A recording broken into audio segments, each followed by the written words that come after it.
Video देखने वालों को नमस्कार। आज हम बात करेंगे कि क्यों जो है कई सारे देश जो है चाइना से महंगा लोन लेते हैं, जबकि उनको जो है आईएमएफ से, वर्ल्ड बैंक से जो है सस्ता लोन मिल सकता है। तो उसके बावजूद भी जो है क्यों वो चाइना से महंगा लोन लेते हैं। तो अगर हम आईएमएफ की बात करें तो आईएमएफ जो प्रोजेक्ट फाइनेंस करता है उसका अप्रूवल प्रोसेस जो है काफ़ी लंबा है। लगभग 30 से 31 महीने जो है अप्रूवल करने में ही लग जाते हैं। इंटरेस्ट रेट की बात करें तो ये 1.5% के आसपास होता है और थोड़ा कम ज़्यादा भी होता है। जिस देश की जैसी क्रेडिट रेटिंग है उस हिसाब से जो है वो कम या ज़्यादा हो सकता है। 40 साल तक के लिए जो है आपको लोन मिल जाता है। आप कोई बड़ा सा डैम बना रहे हैं या कुछ और बना रहे हैं, तो कोई भी बड़ा इंफ्रास्ट्रक्चर प्रोजेक्ट है तो आपको 40 साल तक का जो है लोन मिल जाता है। आईएमएफ जो है ये लोन का जो पेमेंट है वो 10 पार्ट में करता है। अब यहाँ पे प्रॉब्लम ये शुरू हो जाती है कि अगर आपके संबंध जो है अमेरिका से ख़राब हैं तो आपको लोन नहीं मिल पाएगा, क्योंकि आईएमएफ पर जो है अमेरिका का बहुत बड़ा प्रभाव है। और जब आपका प्रोजेक्ट अप्रूव हो जाता है, आपको लोन मिल जाता है, उसके बाद जो प्रोजेक्ट का काम जो दिया जाता है वो यूजुअली अमेरिकन एलाइज को ही देने का होता है और बड़ा हिस्सा जो है यूजुअली जाता है साउथ कोरियन और जापानीज़ कंपनीज़ को। अब इनके साथ प्रॉब्लम यह है कि ये पूरी सप्लाई चेन को कंट्रोल नहीं करते, लेकिन जैसे कि बात करें कि अगर प्रोजेक्ट दिया है तो इस प्रोजेक्ट में जो भी कुछ लगना है वो सारी चीज़ें जो है इनके पास नहीं होती, बहुत सी दूसरे देशों से आती हैं। अब जो भी प्रोजेक्ट होता है उसका कॉस्ट जो है यूजुअली टाइम के साथ बढ़ जाता है, महंगाई के कारण हो जाता है। कई बार प्रोजेक्ट जो है डिले हो जाता है, सरकारें बदल जाती हैं, कोई सरकारें काम कर रही हैं कोई नहीं कर रही, तो ऐसे डिले हो जाते हैं। और एक और बड़ी प्रॉब्लम होती है करेंसी के डेप्रिसिएशन की। तो आपने लोन तो डॉलर में लिया है, लेकिन आपके देश की करेंसी अगर डेप्रिशिएट हो गई तो आपके लिए जो है कॉस्ट बहुत ज़्यादा हो जाता है। तो यूजुअली जो भी डेवलपिंग कंट्रीज़ है उनकी करेंसी जो है 5 से 10% तक जो है एनुअली डेप्रिशिएट होती भी है, जिसके कारण जो है इंटरेस्ट जो है एक्चुअल में काफ़ी ज़्यादा हो जाता है। और ये डिले होने के कारण महंगाई का जो इफेक्ट होता है उसके कारण प्रोजेक्ट का कॉस्ट आपका बढ़ जाता है। और जब कॉस्ट बढ़ जाता है तो जो अमाउंट अप्रूव किया गया है लोन में वो सफिशिएंट नहीं होता और एक्स्ट्रा आपको ज़रूरत पड़ती है। और वो एक्स्ट्रा फाइनेंसिंग आपको थर्ड पार्टी से करनी पड़ती है, जो कि यूजुअली जापानीज़ बैंक या कोरियन बैंक जो है होते हैं।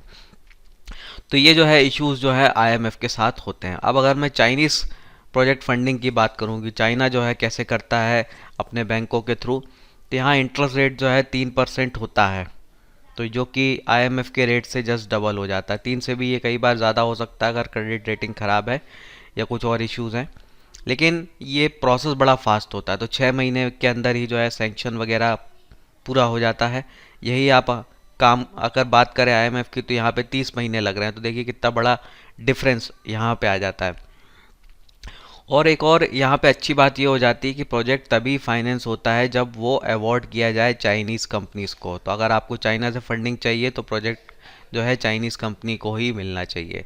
तो जब चाइनीज़ कंपनीज़ को मिलता है तो पूरी सप्लाई चेन जो है चाइनीज़ कंपनीज़ के हाथ में होती है, तो जो ईजी हो जाता है, यानी कि प्रोजेक्ट को एग्जीक्यूट करना जो है ईजी हो जाता है, क्योंकि सब कुछ जो है वो चाइनीज़ कंपनी जो है सप्लाई कर रही होती है।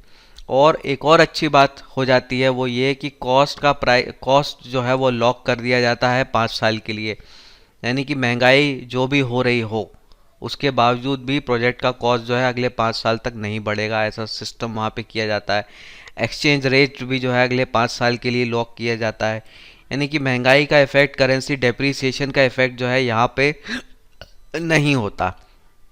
और दूसरी अच्छी बात यह है कि चाइनीज़ कंपनियां जो है इस प्रोजेक्ट को बहुत जल्दी एग्जीक्यूट कर देती हैं। 2 साल, 4 साल, 5 साल में जो है उनका प्रोजेक्ट जो है यूजुअली कंप्लीट हो जाता है।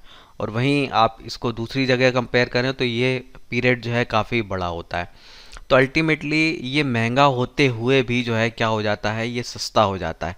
इसीलिए कई सारे देश जो हैं चाइना से बोरो करते हैं, वहाँ से लोन लेते हैं, आईएमएफ वर्ल्ड बैंक से नहीं लेते हैं, यहाँ से लेते हैं।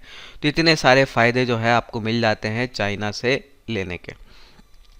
तो अब क्वेश्चन आता है कि डेट ट्रैप क्यों होता है चाइना की तरफ से अगर ऐसा हो जाता है। तो प्रॉब्लम यह है कि चाइना जो है वो थोड़े सपने दिखा देता है ऐसे देशों को कि आप यहाँ पे पोर्ट बना लीजिए, इससे इतना इंपोर्ट एक्सपोर्ट होगा, आपकी इकोनॉमी इतनी बढ़ेगी, वो होगी। और ये करके जो है प्रोजेक्ट जो है कंप्लीट कर दिया जाता है, लेकिन वैसा बिजनेस जो है आ नहीं पाता। सेम चीज़ देखें पाकिस्तान के साथ, ग्वादर पोर्ट उन्होंने बनाया, इतना बड़ा बिजनेस मिलेगा, ये सब मिलेगा, लेकिन वैसा कुछ हुआ नहीं। उसके बाद जो है प्रोजेक्ट जो जो है ग्वादर पोर्ट ही जो है 100 साल के लिए चाइना ने अपने कंट्रोल में ले लिया। सेम जो है श्रीलंका में हुआ, सेम जो है और कई देशों में भी हुआ है। तो चाइना को जहाँ ऐसा लगता है वहाँ पर जो है वो स्ट्रेटेजिक चीज़ों को, अपने स्ट्रेटेजिक ऑब्जेक्टिव्स को भी ध्यान में रखता है कि ये चीज़ अगर हमने ले ली तो हमको मिलिट्रिकली फ़ायदा भी होगा। तो वो सारी चीज़ें जो है देखी जाती हैं। लेकिन ओवरऑल देखा जाए तो चाइना से लोन लेना जो है विन विन सिचुएशन दोनों देशों के लिए होता है। ये आईएमएफ से अल्टीमेटली सस्ता ही पड़ता है। इसके साथ जो है मैं अपनी बात आज की ख़त्म करता हूँ, फिर मिलेंगे। जय हिंद।